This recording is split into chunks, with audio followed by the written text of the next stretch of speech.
The penultimate day of the regular season's here. What's going to happen, Will? Let's talk about it, bud. First pitch is next.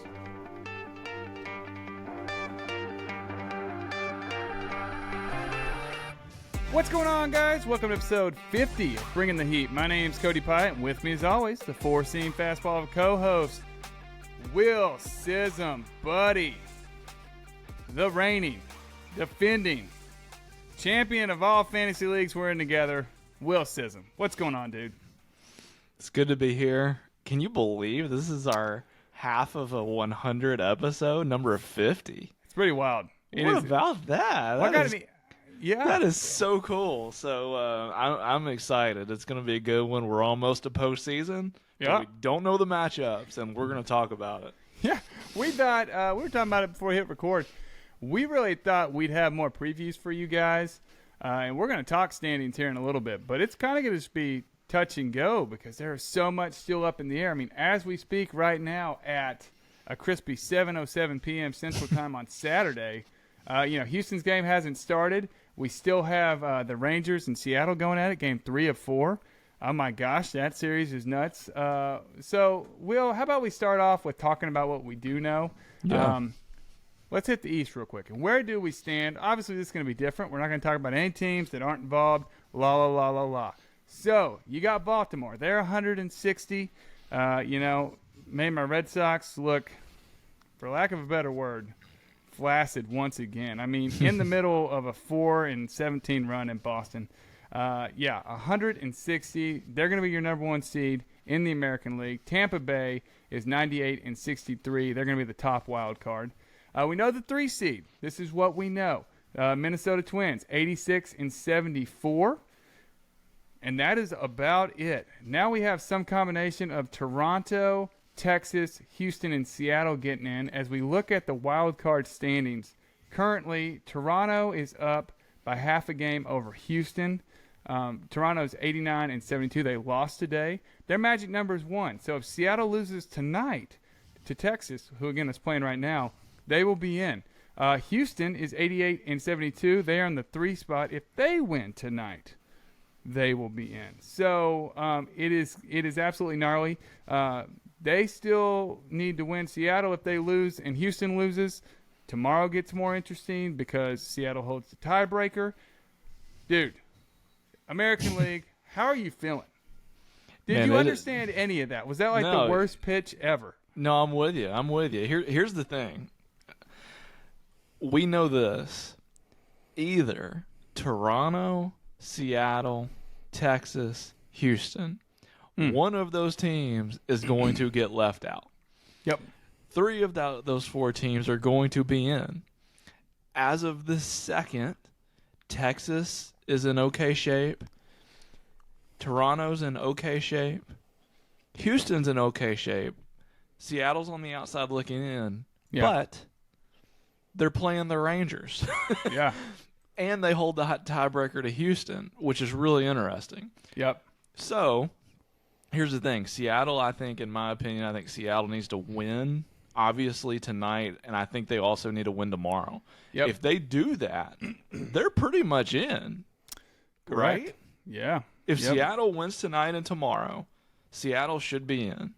Yes. And then it's up to what does Houston do? What does Toronto do? Yeah.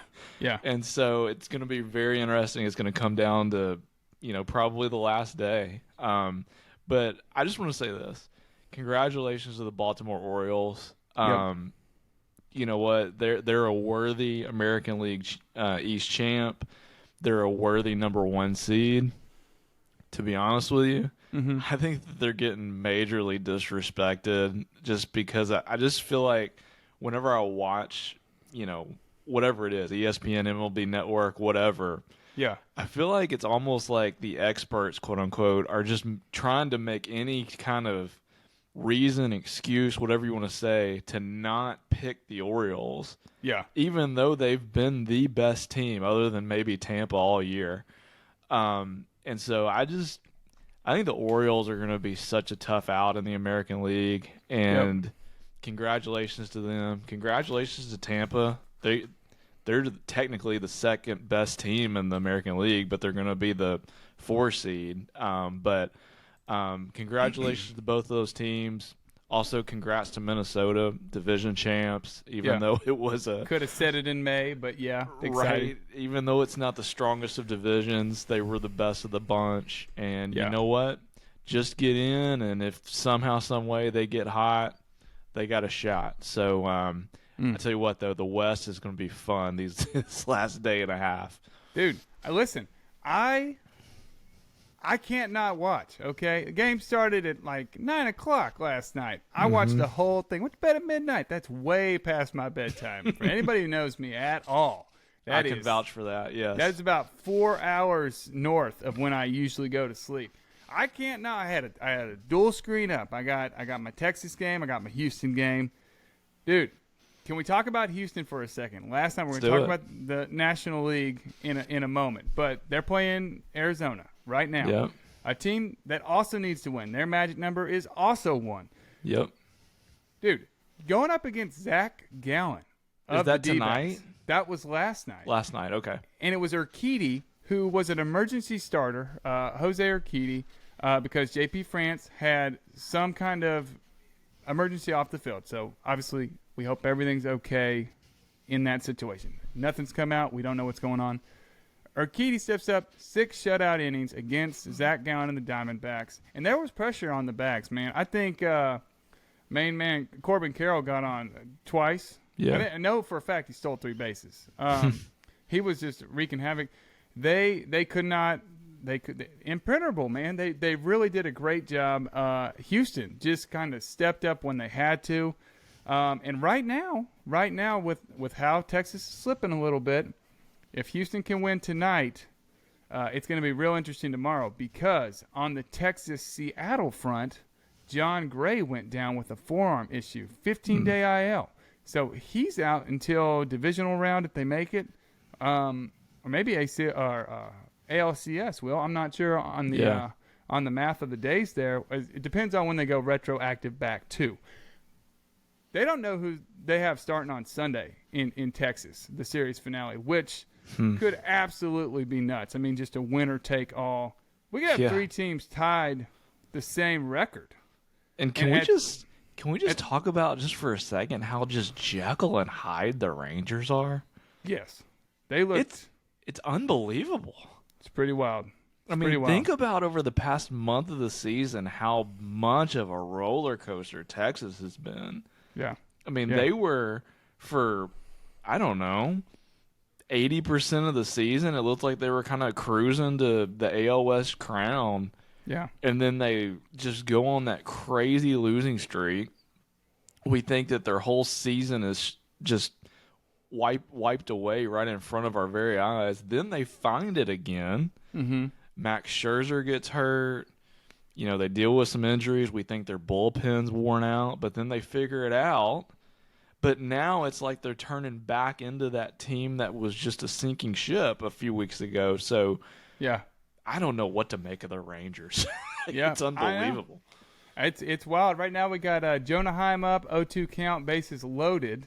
Wow. I don't have it streaming because I am nervous. I got all this going on my laptop. I got our, obviously our Riverside, which we use to record. Yeah. And then I got it hooked to a secondary monitor. So if you guys ever see me looking to the right or I guess the left on the screen, that's usually where I have notes and stuff. It looks like we got it in play and they scored some runs. So I will dude, this is live breaking news. So is it Brian Wu pitching for Seattle? Brian Wu went last night. It's actually Castillo. Okay. Yes, yeah, and he's in trouble, dude. Bases loaded, and we have scored some. It's already 1-0. We know that now. Wow. And it looks like they scored 2 more, so it's 3-0. Top 3 in Seattle, though. So let's see what happens. You got Andrew Heaney on the hill for Texas. Speaking of Jekyll and Hyde. Jekyll and Hyde, dude. We'll see. Just fingers crossed and hope for give me 4 good innings. Right. And then, you can't do that. They can't kick it to that really terrible Texas bullpen. Talk about Jekyll and Hyde. Dude, guys, we're going to kind of – I guess by the time you listen to this, you're going to know because it'll come out on Monday. Yeah. But, hey, you want our live reactions, you got them. While we wait on that developing story, Will, what do you say we go to the National League? National League, baby. let's talk about what we know. The Atlanta Braves, they're okay, right, Will? I think they're in good shape. They won 103 games. They lost 57 of them. They're 7-3 in their last 10. They are absolutely disgusting. Positive run differential of plus 230. That'll work. That'll get the job done. That is your number one seed in the National League. Sticking in the East, we got Philly. They are 89-71. They lost the division by 14 games, but they are your number one seed in Wild card. in the wild card. And then what else do we know? We know that the 3 seed is the Milwaukee Brewers at 91-69. And the 2 seed in the West is the Dodgers at 99-61. Really solid year from them. Let's talk wild card now, bud. We go over there, and this is just getting nutty. We talked about Philly. They're locked in the 1. Nothing's going to change that. This is when it gets pretty interesting. You got Arizona at 84-76. I mentioned earlier, Houston's in town for them. They are half game up right now in that 2 spot for the wild card. And then Miami, who holds the tiebreaker over the Cubs, is in the 3 spot. They are 83-76. Cubs are a game and a half back because they just cannot win. They're on an L4. Talk about getting cold at the wrong time. They are a game and a half back in Miami right now, who, like I said, holds the tiebreaker. So Miami has to lose out and the Cubs have to win out, basically, is the situation. And Miami would have to lose in the bottom half of the 9th inning on Monday if they went back to the New York Mets. Anybody who doesn't know what I'm talking about, real quick, I'll try and recap. I'm going to try and just be as unbiased as I can be. There was an issue with the grounds crew and probably how that was handled. And they had to call a game earlier this week in the top of the 9th. It was a 2-1 lead.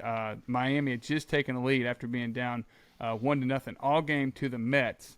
In the top of the 9th, they take the lead 2-1. There's a guy on first, a guy on second, and 1 out. The sky falls out. They do a rain delay for upwards of 3 hours.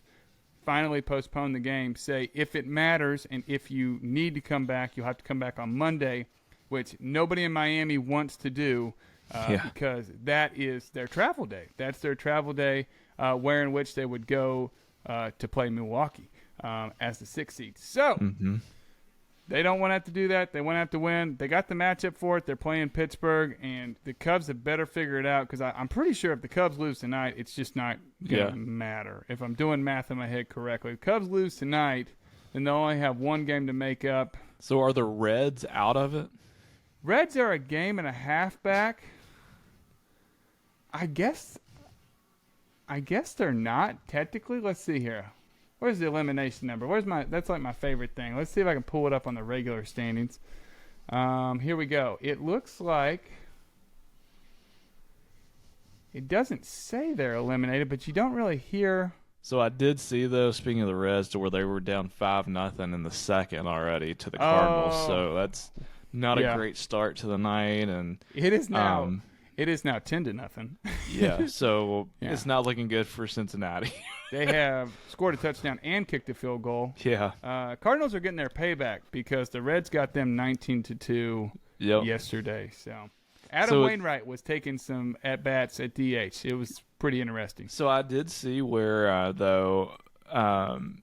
yes, I did see that. And I was just going to say, just to kind of cap off the National League, I'm excited of the potential of Miami getting in. I've kind of been on them for the last several weeks. I've said I hope the Marlins get in. I think that could be a fun matchup, especially with Milwaukee. Feels like 2 kind of similar teams the way they're built. Yes, sir. Solid pitching, not the greatest of lineups, but the lineups can get hot at times, and then pretty good bullpens. So I like that matchup if that were to pan out, and obviously with a game and a half lead with 2 games left in the regular season, I mean, let's face it, Miami's got a great shot.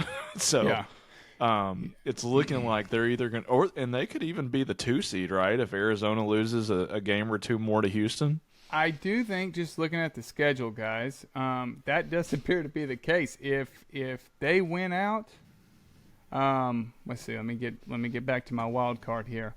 If they were to win out today, tomorrow, okay, here's one for you, Will.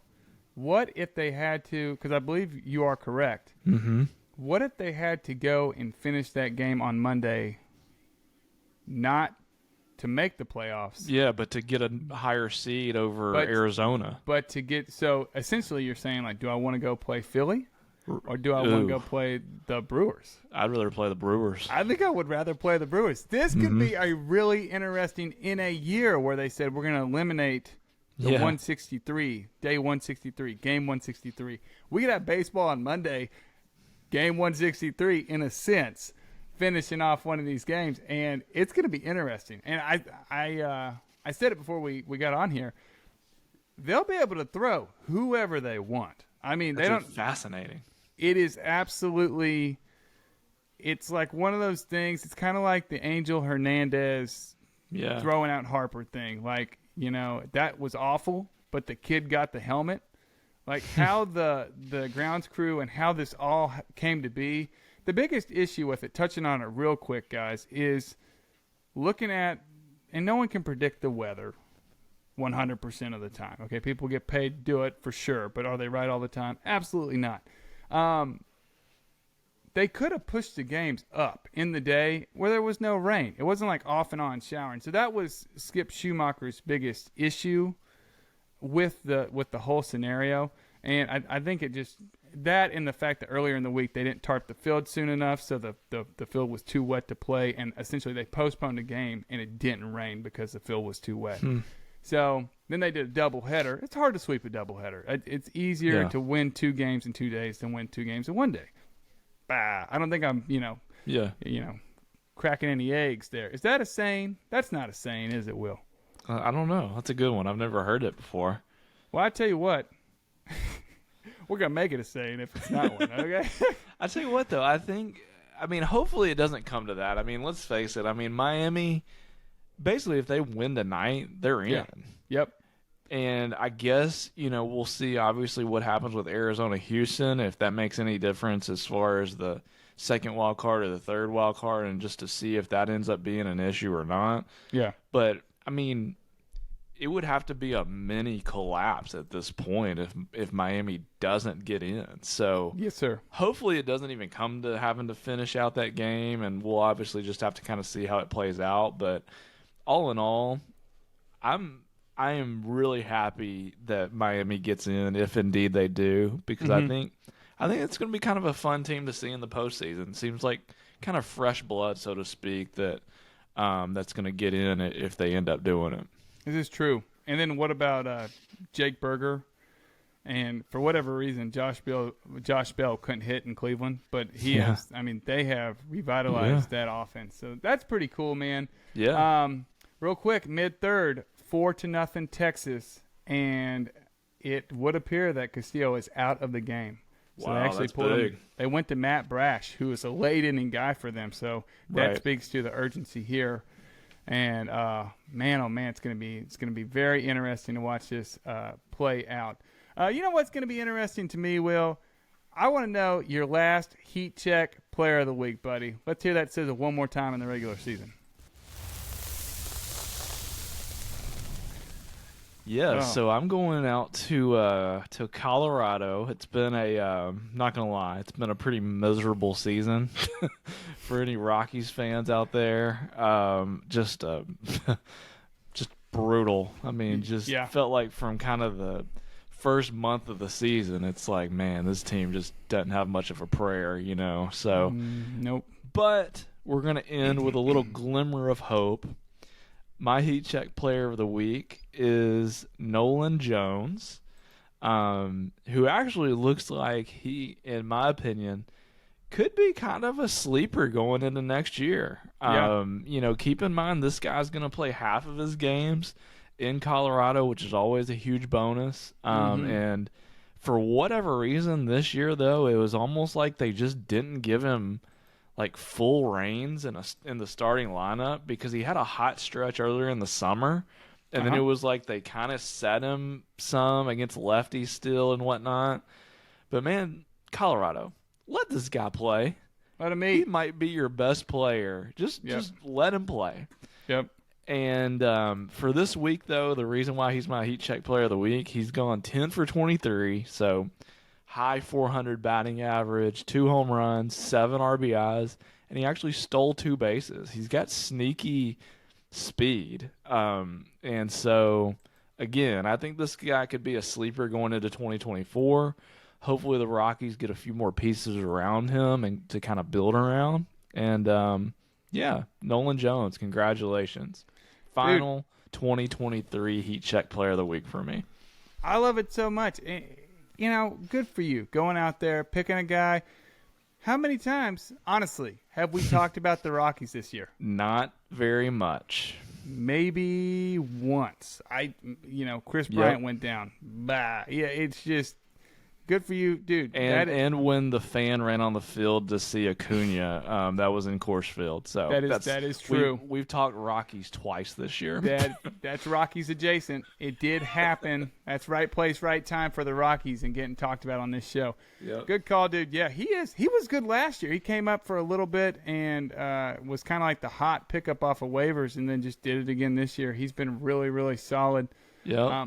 I love it. And, you know, we're going to run into it again, but outfield, if you remember at the beginning of the season, we ran into like a few really solid guys, and most of them go in the first round. Mm-hmm. But then once you get to those middle tier guys, you're dealing with a lot of people who are, you know, they'll contribute with power but not much average, or, you know, speed but not much power. Yep.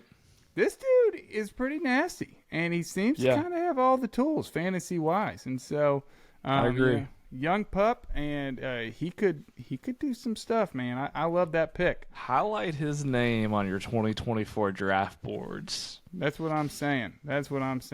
I am going with, for my Heat Check Player of the Week. He was a player at one point, but now he is a manager, and he will be in the Hall of Fame, and he is one of my favorite baseball people. Terry Francona. Tito managed his final game at Cleveland on Wednesday, and it was a 4-3 win against the Reds. He has to step away because of health reasons. This is a guy who has managed, he's like third on the most active managed games list. He's been around for a long time, managed 3,619 games. He went 1,949 wins to 1,670 losses. Won a couple World Series. That's why he's got, some of the strings in my heart are attached to him. Won a couple World Series with the Red Sox. Won the pennant with the Cleveland, they were Indians. Guardians now in 2016. And they fell short, obviously, in Game 7 to the Cubs. This is a guy who, I mean, I've never heard anybody in baseball say a bad word about Tito. Just kind of just an easygoing guy, happy-go-lucky guy, and really got the best out of his players. I always felt like he stuck to his guns, and he didn't lose faith in a lot of guys. I mean, if Tito was out on you, it was more of a mirror issue, man. You gotta look in the mirror and figure out what was going on. Got his scooter stolen. I don't know if you know this about Terry Francona. He rides that little scooter from where he lives to the stadium, and someone stole his scooter again. It's not the first time it's happened. It's happened a couple times. Cleveland's losing a good one in baseball. Cheers to this guy and everything he's accomplished in the game. He is one heck of a dude. Anything on Tito before we move on? Yeah, with you 100% on everything you said. One of the most successful managers, really in this era. He's the one that comes to mind, him and maybe Dusty Baker, maybe a couple other ones. But I think the thing that strikes me the most about Tito is he's been in the game for so long, and I feel like some guys, some managers that is, they kind of get stuck in old ways and they don't necessarily evolve as the game evolves. And think about all the changes we've seen in the game since he's become a manager. We've seen analytics really come to the forefront, and it just seems like he's adapted so well. As you mentioned, all of his players seem to just love playing for him. Mm-hmm. He gets the most out of his guys. Everywhere he's been successful. Yep. And, I mean, what more can you say positively about a manager? And hats off to him. Hats off to an incredible career. I hope, health-wise, I hope everything is okay. But most of all, I just hope he enjoys some time, maybe away from the game. And so, yeah, I again second everything you said. Yep. Sunday going to be a pretty wild day because he's going to manage his last game against the Detroit Tigers in Detroit, and Miguel Cabrera, that'll be his last game as well. So you want to talk about two legends walking away at the same time. Kind of neat. Congratulations, fellas. Neat rhymes with meat.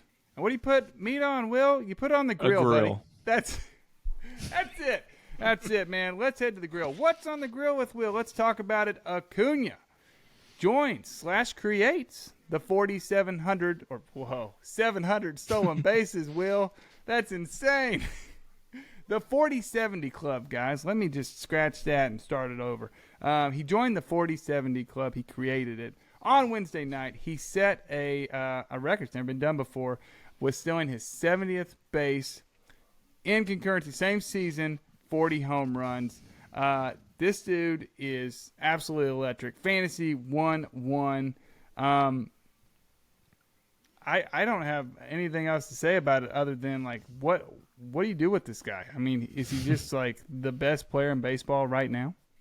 Yes, I think so. I mean, I think, obviously Shohei Ohtani's got an argument for that, but he's a little bit injured right now, and it's just hard to compare anybody with Ohtani, because with Ohtani you can always just say, well, he pitches too. That's true. And I understand that, and that's totally a legitimate argument. So I just Ohtani's almost like in his own separate category because no one else can do what he really does. Yes, sir. But for everybody else, absolutely. Acuna is, I mean, you could make a strong argument, and he's still got a couple of years of this to go if we really want to say this. But, I mean, he's really starting to make an argument for himself that he's maybe the player of this particular, like, era or this generation. I mean,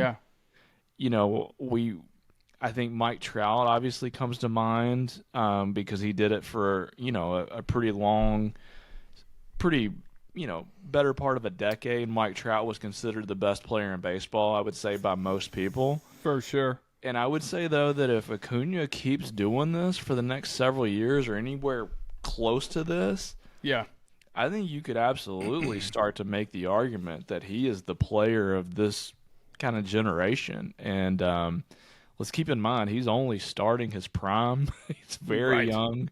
Yep. And, I mean, here's the thing. I don't see any reason why over the next few years he can't really do kind of the same thing, which is amazing. So, as I've said the last several weeks when we've talked about him, let's just enjoy this as baseball fans, because this is a talent that does not come around very often. No, sir. And you know what? If you've got a chance to draft him in the next couple of years, or if you had him this year, hopefully you kind of took advantage of it. Yeah. And he's just amazing. Absolutely amazing. Let's just enjoy the ride. Yep. If you had a chance to draft him, means you were randomly picked at number 1. You know what I mean? It's just he's going to be 1-1 next year. Yes. I have one question for you. I don't want to take away from anything. Yeah. Does the fact that the 70-40 club comes on the back of these rule changes, where in which you can only throw over a couple times, so we can't hold runners like we used to, and now the bases are 2 inches bigger around. I mean, it's a dang pizza box out there. Does the fact that those two things that come into effect this year, we have, I think, 3,000 stolen bases for the first time in like 15 years or 11 years or something fancy like that. Does that take any shine off of this?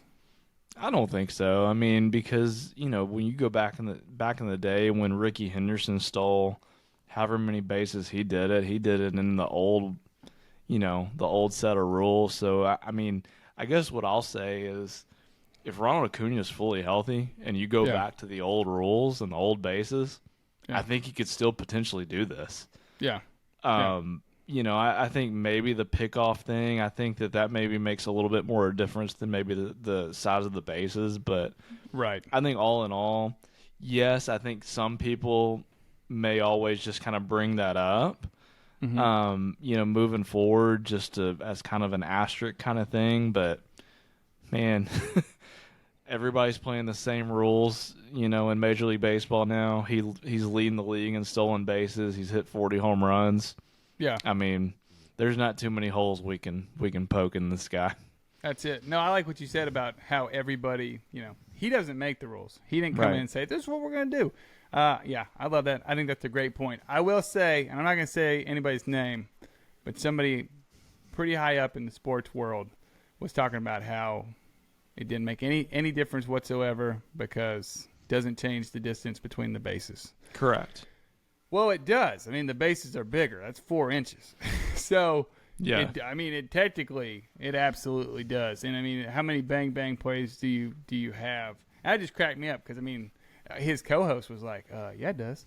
And so maybe we need to get like Bill Nye the Science Guy out here and like do a little math, get a little measuring tape. Here's kind of the way I see it, though. I mean, if a bunch of guys still had more stolen bases than he did, then I would maybe think, okay, but I mean, he's leading the league, correct, in steals. Yeah, like he has the most steals of anybody in the league, and plus he hit 40 home runs. So I mean, there was just not much I can really say to detract from that.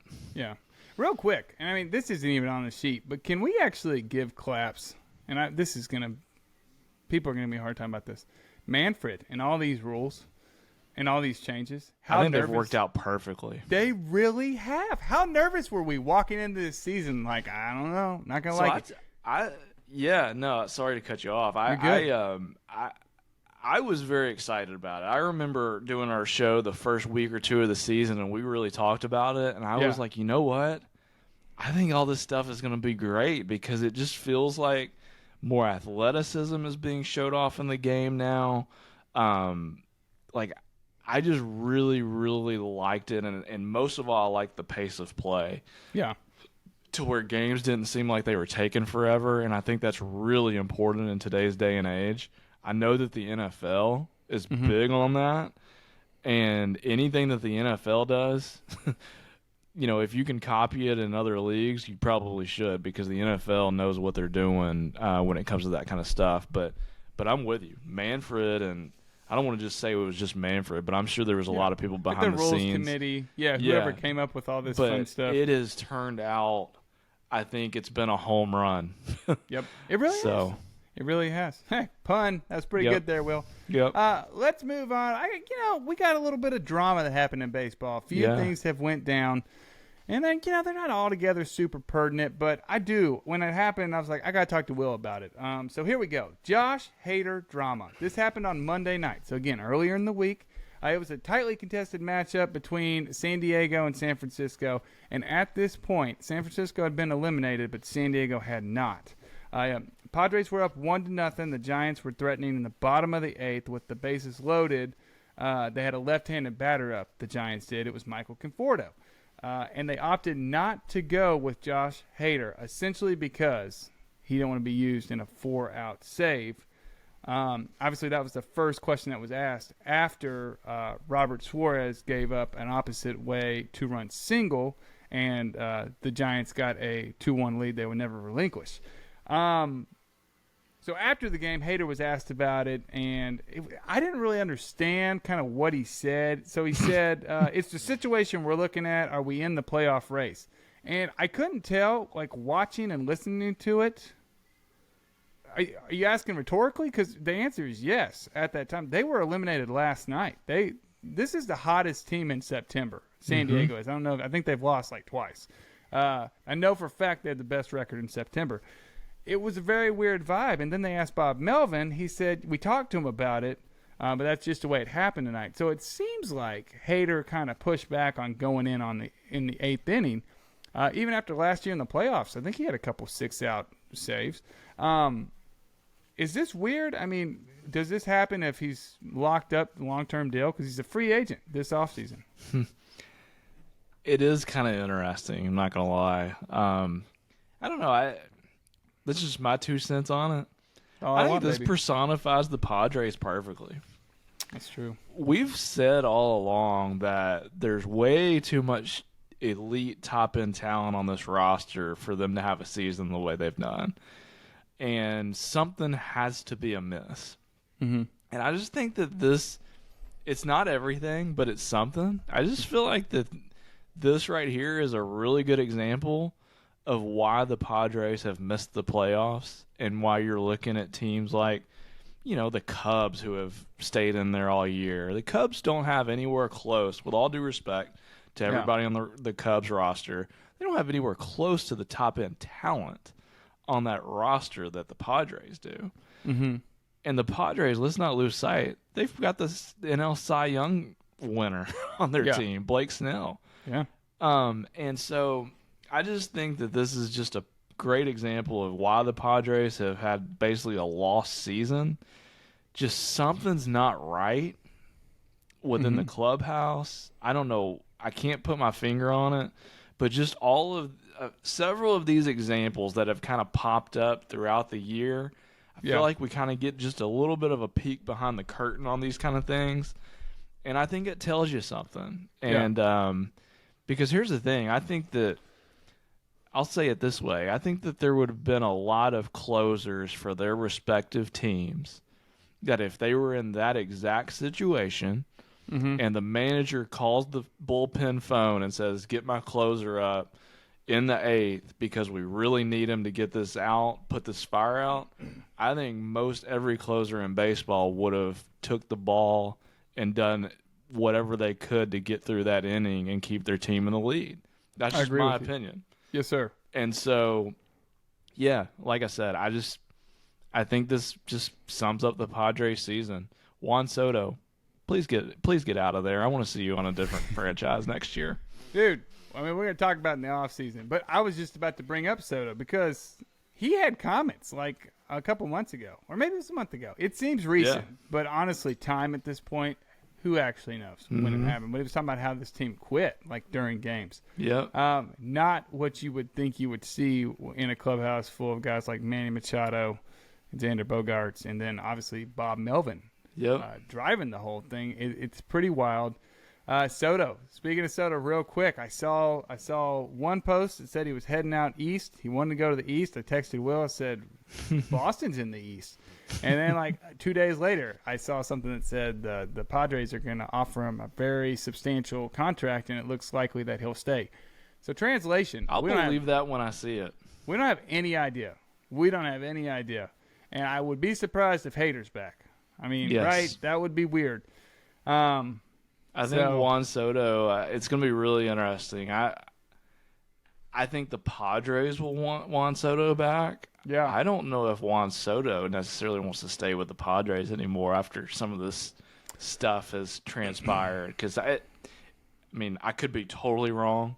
Yeah. But it honestly seems like he's one of the few guys on that team right now that really cares about winning. Yeah. Yeah. I agree, and it's weird. And I think you may have said this a few weeks ago, but we're going to look back on this team and the roster and just be like, how? How did this happen?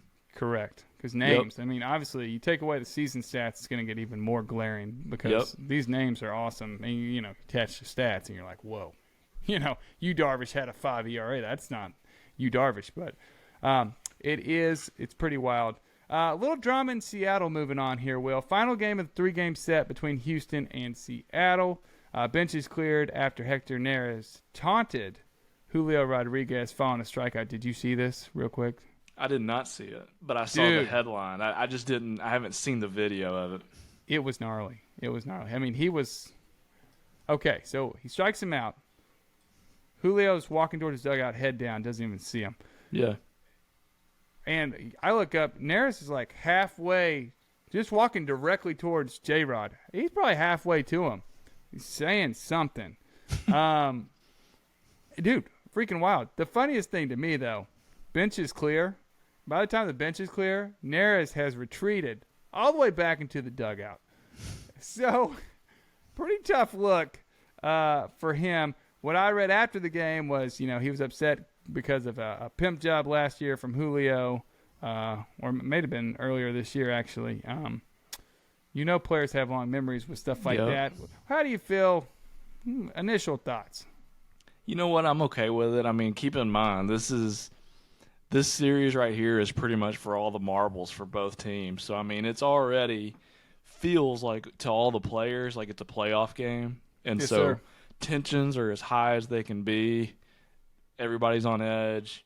Competitive fire is burning as hot as it will be for all of those guys. And so, as you mentioned, athletes, we all have long memories. We will we don't forget when somebody has in our minds disrespected us. That's it. And so it all makes perfect sense. I'm good with it. I mean, I've said even when we had the Guardians and the White Sox fight early in the year, I said, look, I don't want to see this every single night, but I'm good with seeing it a couple of times of the year because I just think it adds to the suspense. I think it shows that the players really care, Yeah. all that kind of stuff. So I'm good with it. I don't love from what you described the way Neris handled it, but Yeah. outside of that, I'm good with a little bit of confrontation in the game.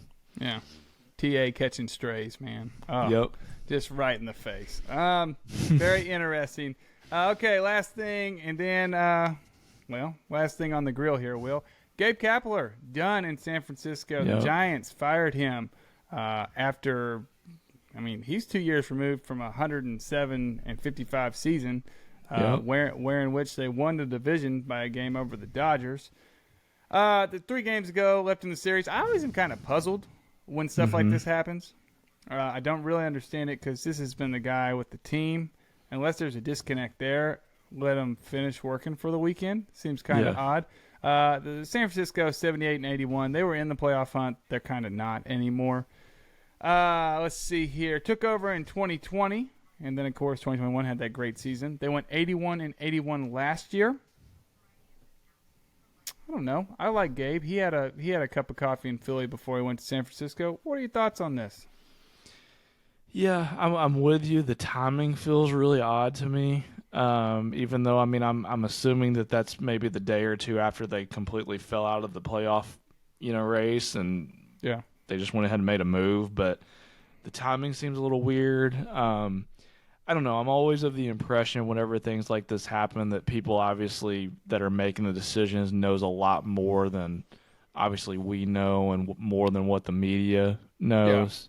Yeah. And so you never really know what's been going on behind the scenes. This may have been a long time coming. Yeah. Who knows? But just talking about just purely talking about what I have observed over the past few years with the Giants, seems like Kapler did an amazing job. I mean, Yeah. that you referred to it. That year, what was it? 2 years 21. ago, Mm-hmm. where they were toe to toe with the Dodgers when the Dodgers were absolutely incredible, Yep. and the Giants went toe to toe with them all year long.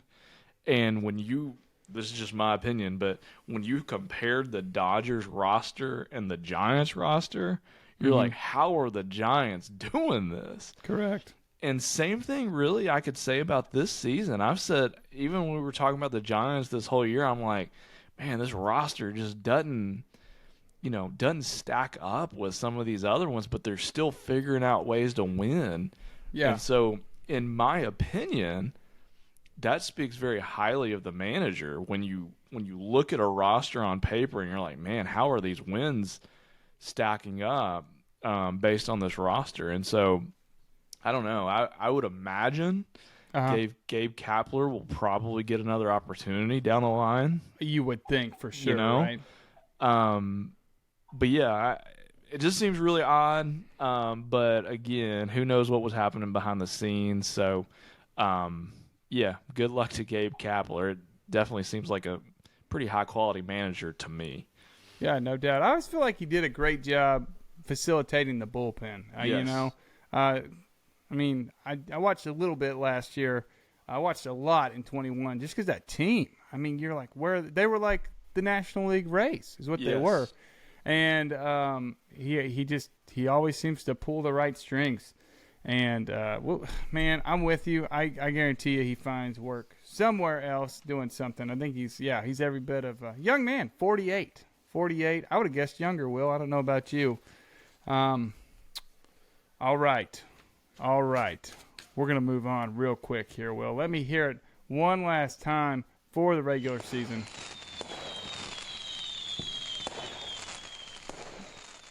I don't know if you saw, dude. I don't know if you saw. We had our very first Ofer. Yeah, I'm going out with a bang this year.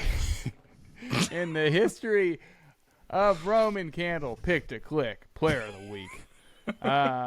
Will, who holds a insurmountable lead over me at this point, 13-5, went with Alec Bohm. And he went 0 for 12. You know, That's impressive. Didn't play some games. Didn't play any games. Or missed a couple games because they're resting them. Because they're thinking about next week, as they should. So yeah, no walks either. So just hanging out. Just boom. Just pick up your bat and go back to the dugout. I went with Jeremy Pena, who had a okay day, but here's what I got written down: 6 for 19, 5 singles, 1 double. Who cares? Will wins 13-6. Congratulations, sir! You did it again. You won something else. Everything we compete in, Will wins. That's pretty tough. Maybe we raced like a 40-yard dash. Are you sneaky fast, Will? I used to be. Used to be. Well, I don't know about it anymore, but yeah, used to bat leadoff back in the day. There you go, folks. Congratulations, man. That's been fun.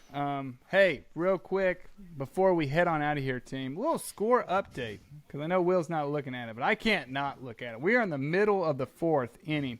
Texas is up 5-0 over Seattle, and then at the top of the 3rd, Houston's got some ducks on the pond in the let's see who we got. We got Jeremy Pena. Ooh, got on base again.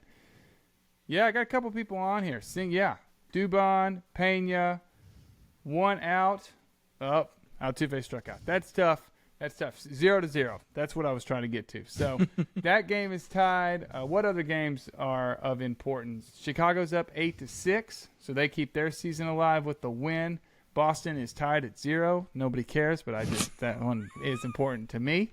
Let's see. Miami's up 4-2, heading to the bottom of the 7th. There you go. That could clinch it. I think it could. So then we get to the point where we're just kind of seeing what Arizona does. Yeah. Dude, it's going to be fun. Anything to tell the people? This has been a little bit different of an episode. Yeah, I would just say enjoy the last week, day or two of the regular season. If your team's still in it, this is fun times. It can be stressful, but it's fun.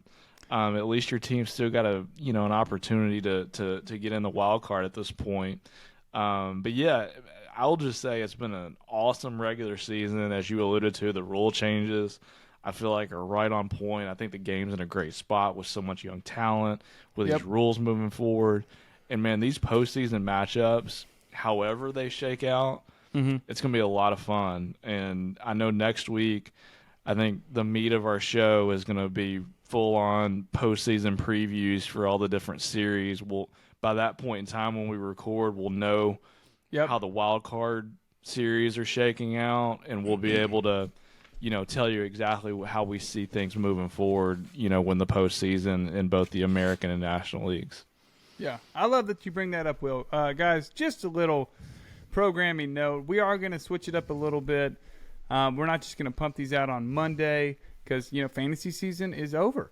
So what we're going to do is we're going to try and bend and work a little bit with the schedule as it allows. Of course, like I always say, we talk about this. We both have full-time jobs and families and loved ones, and we're going to do our best to kind of keep it pertinent so we're not talking previews and the series is already over.